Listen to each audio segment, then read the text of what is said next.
Welcome back to the AI Factory and welcome to Season 2. Season 1 was understanding how this enormous machine actually works. We followed the data. We started with the GPUs, and then we followed that data through the networking infrastructure into the fiber, through the lasers, the transceivers, switches, and finally the DSPs, helping move enormous amounts of information through the AI Factory. Along the way, we found companies like Broadcom, Coherent, Credo, Fabrinet, Corning, Nebius, and Onto Innovation. And by the end of season 1, we had built our AI factory. But now we want to do something different because building the AI factory is only half the story. The next question is, what could stop us from building more of them or more AI factories? And that's the idea behind season 2. In season 1, we followed the data. In season 2, we're following the constraints. We're going to hunt for the physical limitations that could determine how quickly this entire AI infrastructure boom can actually grow. You have power, you have cooling, you have bandwidth, photonics, manufacturing capacity, physical infrastructure, and probably some constraints we haven't even discovered yet. But we're going to approach every one of them the same way. First, find the constraint, then find the technology that solves it, and finally find the company getting paid to provide that solution. Because that's what I'm really interested in as an investor. If hundreds of billions, potentially trillions of dollars are going into AI infrastructure and something is standing in the way, somebody's going to get paid to remove that obstacle. And that's where we want to look for stocks. So where do we begin? Well, before NVIDIA can sell another GPU, and before Broadcom can connect another AI cluster, before Coherent can make another laser, before any of these companies can do anything, there's one thing the AI factory absolutely has to have, and that is electricity. You have to turn the factory on, and that's where season 2 begins. And for most of the AI boom, we've talked about shortages in terms of semiconductors. Can NVIDIA make enough GPUs? Can TSMC manufacture enough advanced chips? Can we produce enough memory? Can networking companies build enough equipment to connect all these GPUs together? Those are the real constraints. But underneath all of them is something even more fundamental, and that is electricity. The next generation of AI infrastructure requires an extraordinary amount of power. We're moving beyond traditional data centers consuming a few megawatts here and there. Some of the AI campuses being discussed today are looking at hundreds of megawatts. And eventually we're talking about gigawatts. 1 gigawatt is 1 billion watts. And for one enormous AI campus, here's where the problem starts. Technology companies can move remarkably fast. As a hyperscaler, can order GPUs. It can build server racks. It can construct data center buildings, and it can buy networking equipment. But the electrical grid doesn't necessarily move at Silicon Valley speed. Adding hundreds of megawatts of new capacity can require new power generation, new transmissions, new substations, transformers, or switchgear, interconnection studies, permits, construction. All of that takes time. So imagine spending billions of dollars building an AI factory. You got the building there, the GPUs are arriving, and the network equipment's ready. Customers are waiting for compute, but you cannot turn everything on because there isn't enough electricity available at that location. And now we've got a completely different bottleneck. And that introduces a phrase that I think could become extremely important throughout this AI build out: time to power. For decades, one of the biggest questions around electricity was, how cheaply can you generate it? But for AI infrastructure, another question is becoming increasingly important, which is, how quickly can you get it? If I'm building a 500 megawatt AI campus and I don't necessarily just want the cheapest electricity, I want to know who can give me 500 megawatts first. Because if billions of dollars of GPUs are sitting there waiting for power, cheap electricity that arrives 3 years from now might not actually be cheap. Every month that AI factory sits idle represents compute that is not being sold and potentially enormous revenue that is not being generated. So suddenly time itself becomes part of the cost of electricity. And if that's true, then power may be one of the first major constraints of the next phase of AI. Now, this is where the story gets really interesting because I started hearing about something that could fundamentally change how we think about the AI factory. What if the solution to the grid problem isn't waiting for the grid? And what if these enormous AI campuses increasingly start building their own power generator or generation? And there's a term we're going to need to know in season 2, and that's behind the meter power. Traditionally, electricity is generated somewhere else at a power plant, and then it travels through transmission lines into the electrical grid and eventually into the data center. But behind the meter generation changes that architecture. Instead of relying entirely on electricity coming through the public grid, the power generation can be located directly at or very close to the AI campus. Natural gas comes into the site. Electricity is generated there, and that electricity goes directly into the AI factory. You're essentially putting the power plant next to the data center. We're going to see real projects move in that direction. Some proposed AI campuses are combining data centers with dedicated natural gas generation, and others are exploring large gas turbines, modular generators, battery storage, and longer term, potentially nuclear power. Now, you got to be careful here. This does not mean every AI data center is going completely off grid, and it doesn't mean the electrical grid becomes irrelevant. Some AI campuses could see a hybrid model. They might use on site generation for primary power while maintaining a grid connection for additional capacity, redundancy, or future expansion. But the important thing for us in the direction this is moving, or it is the direction that this is moving. Because if an AI developer can build a data center faster than utility can provide hundreds of megawatts of additional electricity, the developer has a chance, or the developer has a choice, either to wait for the grid or build the power. And that completely changes the investment opportunity, because now we're not just talking about AI infrastructure boom. We could be talking about private power infrastructure boom happening right beside it. Think about that. Every massive AI campus potentially needs its own generation, its own electrical infrastructure, its own power management, its own backup systems, and potentially its own fuel supply. So season 1 taught us that AI companies are building their own factories. Season 2 may show us something even bigger. They're going to build their own power plants too. And if that's where this is heading, then we need to figure out who's going to build them. And this is where our first season 2 stock hunt gets really interesting, because one potential answer is bring your own power. If the grid can't provide enough electricity quickly enough, the AI factory could increasingly generate some of that electricity by itself.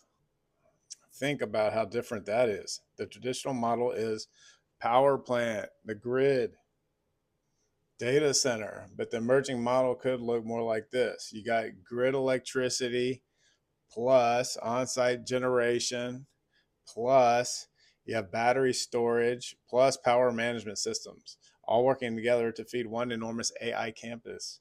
At that point, the AI factory starts looking less like a traditional data center and more like its own miniature utility plant, or maybe even its own power plant. And there just isn't another way to do it. You could use fuel cells, or you could build large natural gas turbines. You could deploy modular natural gas generators, and eventually you could potentially use small nuclear reactors. 4 different technologies, 4 very different approaches, and 4 companies we're going to investigate in this video. The first one is Bloom Energy. Bloom is trying to solve the problem with modular fuel cells that can generate electricity directly at the site. GE Vernova. GE Vernova provides enormous gas turbines capable of producing power at completely different scale. Then you got Caterpillar, or CAT, C-A-T. Caterpillar gives us a modular generator approach that could potentially grow alongside the data center. And finally, you got Nano Nuclear, a tiny pre-revenue company trying to develop microreactors that could potentially provide dedicated 24/7 nuclear power in the future. Now, these 4 companies are not remotely the same, as one is worth about $1 billion, another's worth about $400 billion. One has no commercial reactor revenue, another has a backlog measured in the hundreds of billions, and that's exactly why I want to compare them, because we're not simply looking for the biggest company. We're looking for the company best positioned to solve the constraint. And when we get to each company, we're going to We're going to score it using 5 categories. AI power importance. How important could this company's technology be to solving the AI factory's power constraint? Next, you got time to power advantage, which is, can this solution actually help an AI factory get electricity faster? And then next, you got scalability. Can it realistically grow tens of megawatts to hundreds of megawatts and potentially gigawatts? And then you got the financial strength and execution of the company. Does this company actually have the resources, manufacturing capability, and financial strength to deliver? And finally, you got the risk reward. At today's stock price and valuation, how much opportunity still might be left, and how much risk are we taking to get it? And we'll take all those categories one at a time, one score, one explanation, and then move to the next. And at the end, we're going to get an overall 20-minute stock hunt score.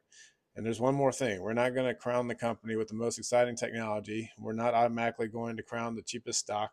We're looking for the best combination of technology, execution, scale, financial strength, and opportunity. You got 4 companies, 4 approaches, and 1 enormous problem. So how do we power the next generation of AI factories? Let's start the stock hunt. First, you got Bloom Energy, BE. Bloom makes something called the energy server. And inside those energy servers are solid oxide fuel cells. I'm not going to turn this into a chemistry lesson. The important thing for us is what the technology actually does. And Bloom can take a fuel such as natural gas and convert it into electricity through an electrochemical process. And critically, that electricity can be generated right beside the AI data center. Think back to the traditional power chain, power plant, transmission, grid, substation, data center. Bloom potentially shortens that chain dramatically. Natural gas, Bloom energy server, electricity, AI factory. And that's why Bloom fits our season 2 thesis so well. Because Bloom isn't simply selling electricity, it's potentially selling something even of more value, and that is time. If a hyperscaler can install on-site power instead of waiting years for additional grid capacity, getting that AI factory operating sooner could be worth an enormous amount of money. And the financial results could suggest customers are taking this seriously. Bloom just reported its first billion-dollar quarter. Quarter 2 revenue came in around $1.07 billion. It's approximately 166% growth year over year. For an energy infrastructure company, that's extraordinary growth. Gross margin reached 33.4%. Gross margins, 33.4%. Management raised full year 2026 revenue guidance to in between $3.9 to $4.2 billion. They also raised non-GAAP EPS guidance to $2.55 to $2.85 billion. But what really connects Bloom to our AI factory thesis are the partnerships. Bloom expanded into the strategic financing relationship with Brookfield from $5 billion to as much as $25 billion. That's intended to help finance rapid power deployments for AI infrastructure. There's also a separate, approximately $1.7 billion investment associated with deploying Bloom's fuel cell technology to Nebius. And that one should sound familiar. Nebius was our AI cloud champion in season 1.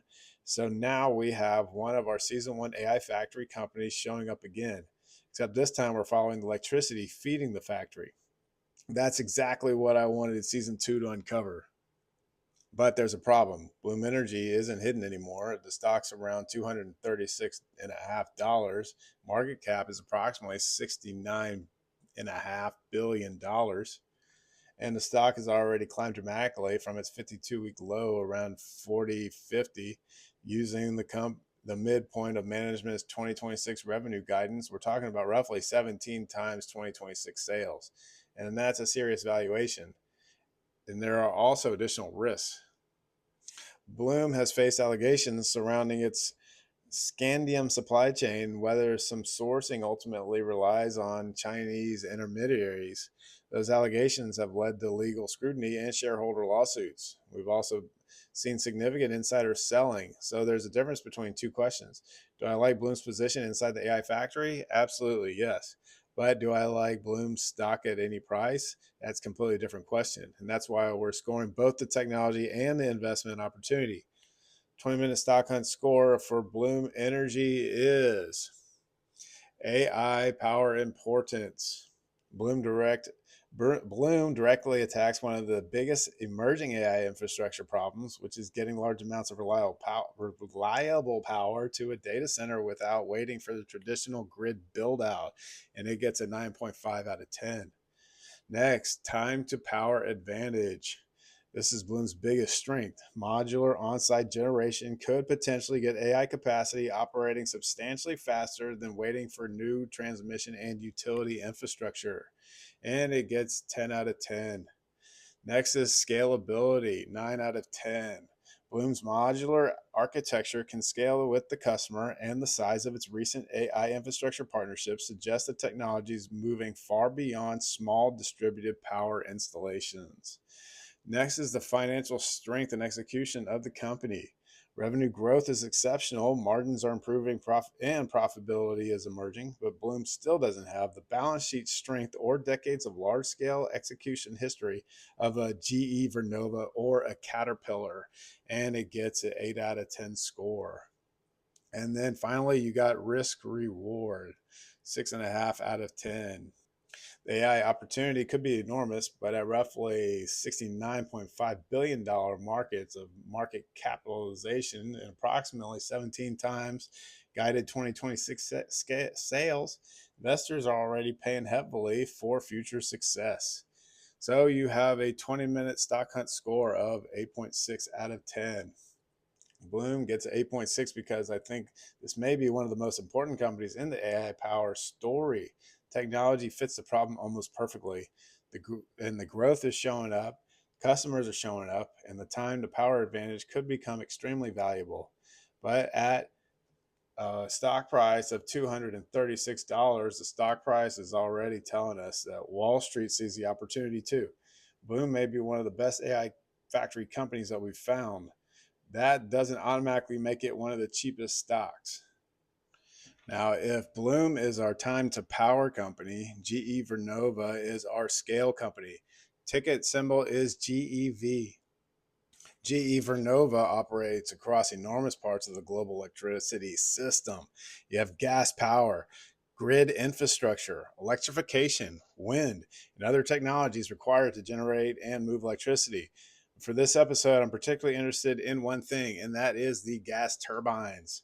Because if AI developers increasingly decided to build dedicated power generation alongside enormous data centers, someone has to manufacture the machines producing hundreds of megawatts of electricity. And GE Vernova is one of the most important companies in the world doing exactly that. So let's look at what's happening in the order book. GE Vernova's total backlog has reached approximately $176 billion. Data center orders year to date have surpassed $5 billion. And according to the numbers that we're working with, that's already more than double the company's data center orders for all of 2025. There's another number that may tell the story even better. GE Vernova expects gas power equipment backlog plus slot reservation agreements to reach at least 125 gigawatts by the end of the year. I want to focus on those two words, slot reservations. Customers aren't simply asking how much does a turbine cost. They're effectively saying, save me a place in line. It's incredibly important to our season 2 thesis because what happens when everyone identifies the same solution to a constraint, the solution can become another constraint. We started this episode talking about electricity shortage, but if everyone responds by ordering gas turbines, eventually you can have a turbine shortage as well. And that's why manufacturing capacity matters. And like some of the AI stories, we're projecting what demand might look like 5 years from now. And GE Vernova is already seeing it. Financially, this is an enormous company. 2026 revenue guidance from $45 billion to $46.5 billion. Free cash flow guidance is at $11.5 billion to $12.5 billion. The market cap is approximately $276 billion, and the stock is around $1,037.18. GE Vernova also repurchased nearly $7 billion of stock during the first half of 2026. So this is not a company trying to raise enough capital to survive the AI boom. It's generating enormous amounts of cash while expanding capacity to meet it. But there are still problems. The wind business remains a weak spot. Manufacturing expansion is expensive. The company missed adjusted EPS expectations in quarter two as costs increase. And after an enormous run in GEV shares, valuation is not cheap. There's something I really like about the investment thesis. We don't need GE Vernova to invent a completely new technology. We don't need regulators to approve some revolutionary new power source. We don't need customers to discover the product. Customers are already standing in line. So let's give it a 20-minute stock hunt score for GE Vernova. First is AI power importance. It gets 10 out of 10, as few companies are more directly exposed to the enormous increase in electricity generation and grid infrastructure required to support the AI build out. Next, you got time to power advantage. You get 7.5 out of 10, as GE provides enormous amounts of generation capacity, but large gas turbine projects are not necessarily the fastest solution compared with modular fuel cells or generator systems. Next is the scalability of the company. This is where GE Vernova shines. Its equipment can support power projects measured in hundreds of megawatts and gigawatts, and it gets 10 out of 10. The financial strength of the company, roughly $176 billion of backlog, up to $12.5 billion of guided free cash flow, and decades of power generated expertise gives GEV enormous execution capabilities. And then last but not least, you got the risk reward. And it gets an 8 out of 10, as the stock has already had major runs and valuation reflects significant growth, but the backlog, cash flow, and expanding data centers demand provide unusually strong visibility. So it gets a 20-minute stock hunt score of 9.1 out of 10. And right now it's our leader. The reason is simple. GE Vernova doesn't just have AI power thesis, it has evidence: orders, backlogs, slot reservations, cash flow, and manufacturing expansion. The AI power constraint is already showing up in GE Vernova's business, and that's exactly what we're hunting in season 2.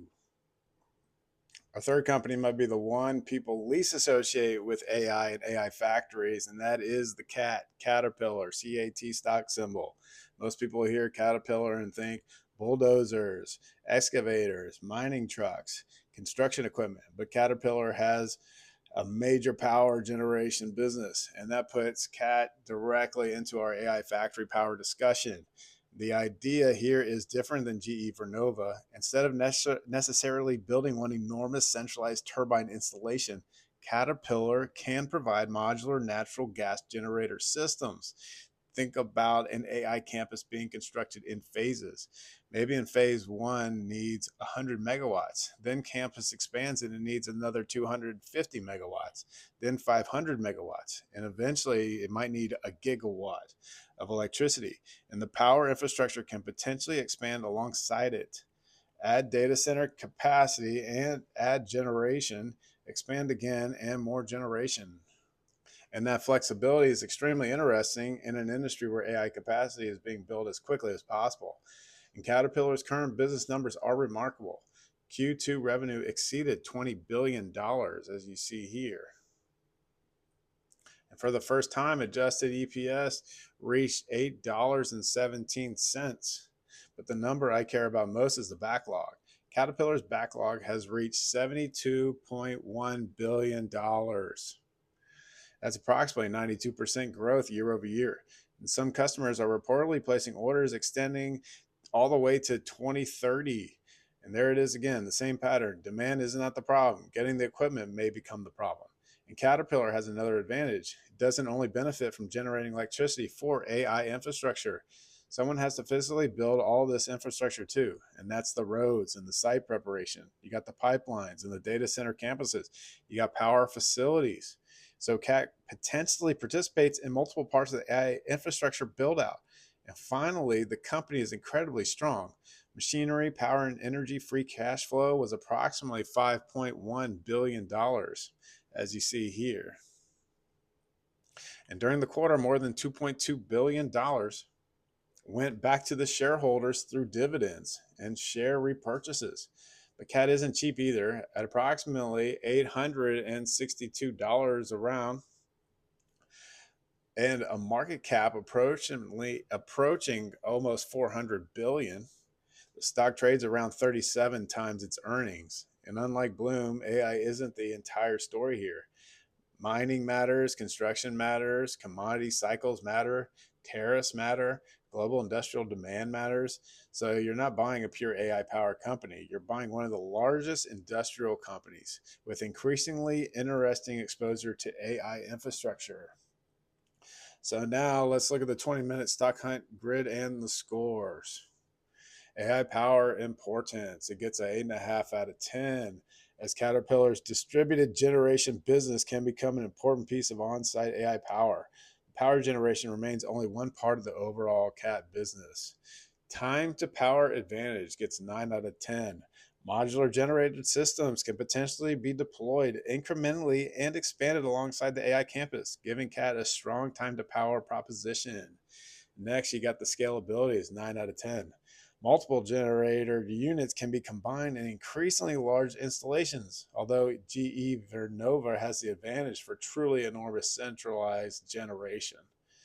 The financial strength and the execution gets a 10 out of 10 as Caterpillar has enormous manufacturing capability, strong free cash flow, and global service network that very few competitors can match.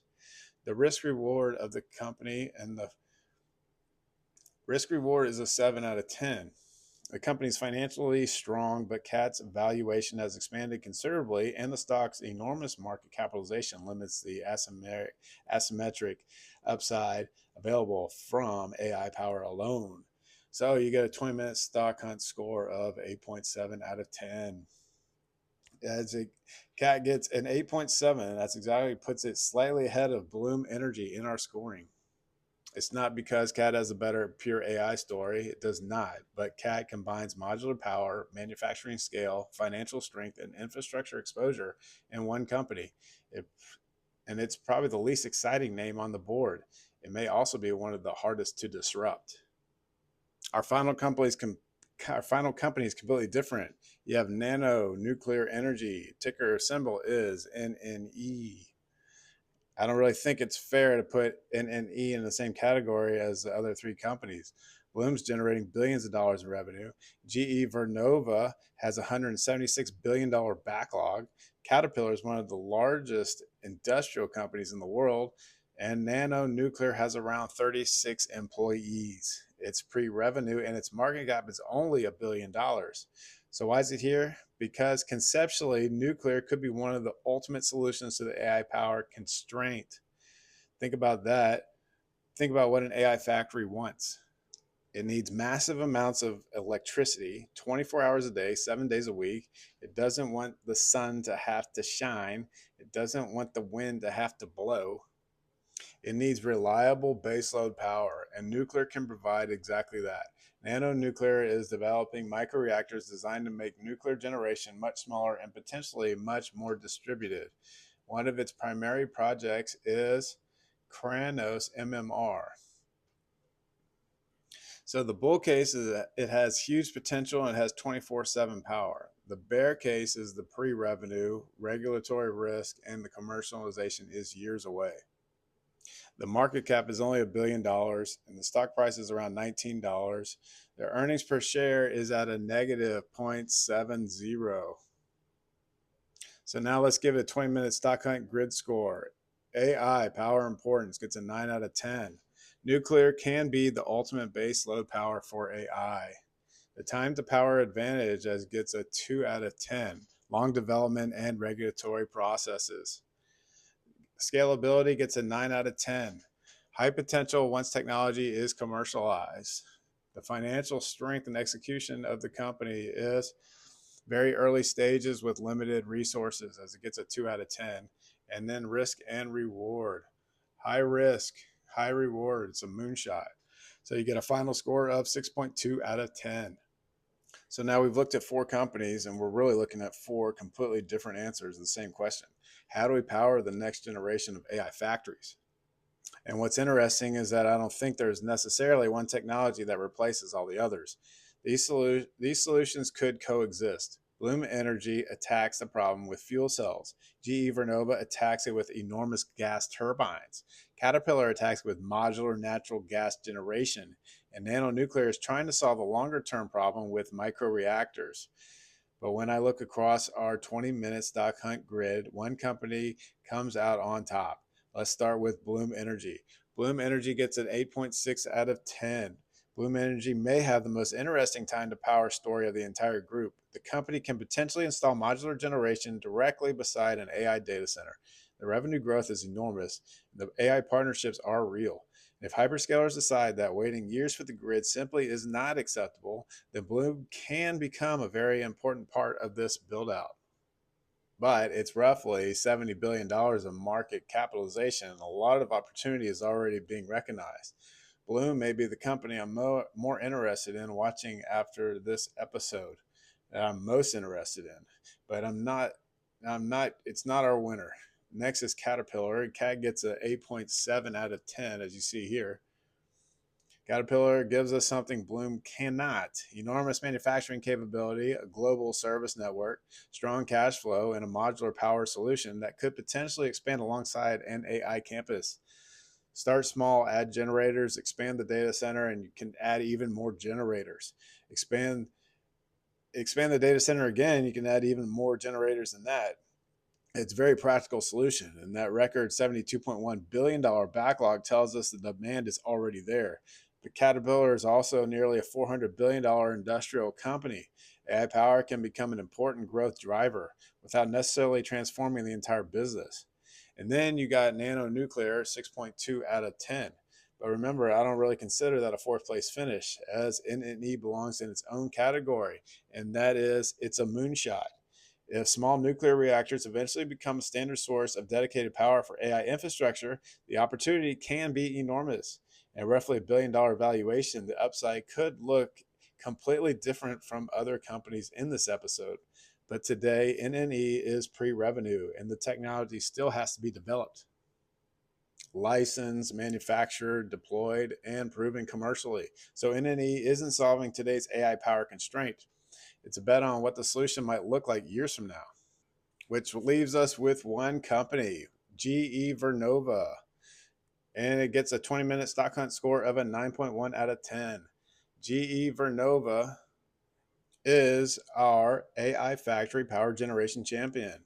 Why? Because we're not trying to predict whether customers will eventually need GE Vernova's technology. They're already standing in line for it. Approximately $176 billion backlog and more than $5 billion in data center orders from year to date, and potentially at least 125 gigawatts of gas power equipment backlog, plus slot reservations by year end. That last number may be the most important because customers are serving and they're reserving manufacturing capacity. And that's exactly what season two is all about. We started with one constraint, which was electricity. Then we found a solution: build more dedicated power. And immediately we discovered another potential constraint: can we manufacture the power equipment fast enough? And that's why GE Vernova wins. Not because it's the smallest company. It is not. That's Caterpillar. Not because it has the most potential upside, and it probably doesn't. And not because it's the most exciting technology, and that might be Nano Nuclear. But because right now GE Vernova has the strongest combination of scale, demand, financial strength, execution, and direct exposure to the power infrastructure AI needs. Season two is about following the constraints, and our first constraint just gave us our first champion, which is GE Vernova. So that's where we're going to end this episode of the AI Factory Season 2. And I think we learned something important. When we started this episode, the question seemed pretty simple: how are we going to power all these AI data centers? But the deeper we went, the more interesting the answer became, because this isn't simply a story about electricity demand going up. The AI Factory is changing the way companies think about electricity itself. And for decades, the model was straightforward: build the data center, connect the grid, buy the electricity. But if AI companies can build data centers faster than utilities can provide hundreds of megawatts of additional power, that model starts to change. And suddenly the AI factory may need to bring in its own power, fuel cells. gas turbines, modular generators, and eventually maybe nuclear microreactors. And that creates an entirely new infrastructure build out happening right beside the AI build out. We looked at 4 companies trying to solve that problem in 4 different ways. Bloom Energy probably potentially gives us the strongest time to power solution. Caterpillar gives us modularity and enormous manufacturing capability. And Nano Nuclear gives us the moonshot, a potential glimpse of what's dedicated AI power could look like years from now. But our first AI Factory Season 2 champion is GE Vernova, as it finished with a 9.1 out of 10 on the 20-minute stock hunt score. And that's what we're hunting for. Find the constraint, find the solution, find the company getting paid to solve it.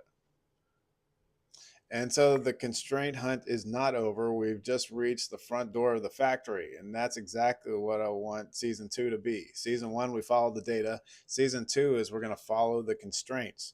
Power is our first constraint. And there are plenty more coming. So if you're enjoying the AI Factory series, make sure you like the video and subscribe to the channel, because we're going to keep following these constraints deeper into infrastructure and looking for companies positioned to solve them. If you want to go into deeper research behind these episodes, join the AI Factory membership on buymeacoffee.com. That's where I'll have the AI Factory research notes, the companies we're tracking, and the AI Factory portfolio as we continue through season 2, as well as other companies that we are tracking as well. The link's in the top of the description. So thanks for watching, and we'll see you in the next one.